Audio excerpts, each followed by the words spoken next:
But look, while we're on the United States, Donald Trump has stepped out wearing a face mask in public for the first time. Have a look. Hopefully we'll have that vision shortly. He looked very Men in Black, very cool and presidential. Here we are. Look at that. Face masks have become a bit of a political issue in the US, and there'd been, Trump had refused to wear one. How does this change the political debate, Richard? Look, the good thing is that hopefully it will convince more Republican voters that coronavirus is a very serious issue and that they need to wear face masks. So hopefully President Trump doing this will de-politicise that, and that's a very good thing.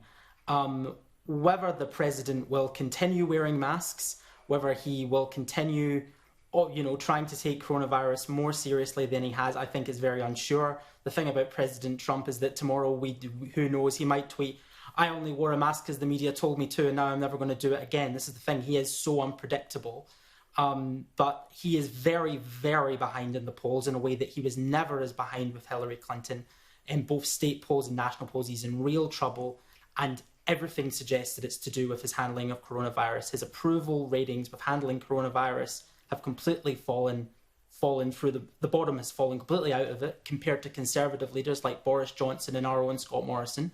So I think that if this is a sign that he is going to take coronavirus, as his number one issue, that dealing with it's going to be his number one issue, well, then that's great for America. But it may very well be good for him because it might be his only path to re-election. Look, it actually made me think that we haven't seen our leaders in Australia, Scott Morrison or Greg Hunt or any of the premiers, wear a face mask in public, at least not that I can recall. But Darren, do you think Donald Trump should have done this earlier, should have set an example by wearing a mask? And why do you think he finally changed tack and decided to give it a go? And, Richard speaks about how poorly he's doing in the polls. Do you think this will give him an uplift in the polls? I think there's a real sense in the US at the moment, and I speak as someone who lives in New York and is normally resident there, that something has changed in the last 4 weeks in relation to Donald Trump. I think there's a sense he's not really been equal to this pandemic and the crisis, and some judgments have started to settle in around his leadership. Richard's right, Biden's ahead in the polls, many of the most trusted, credible polls at the moment. And I think there's just a general sense that he's not been serious enough. He's constantly undermined the scope and the size of the pandemic. He basically admitted he didn't want more testing because that would result in more positives.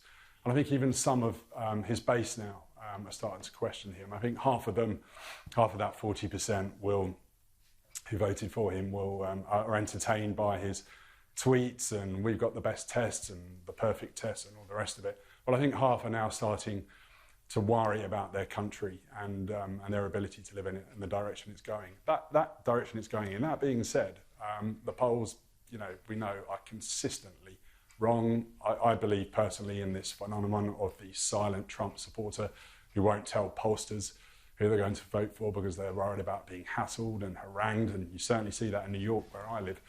A lot can change in the next 4 months in the lead up to the presidential election in November.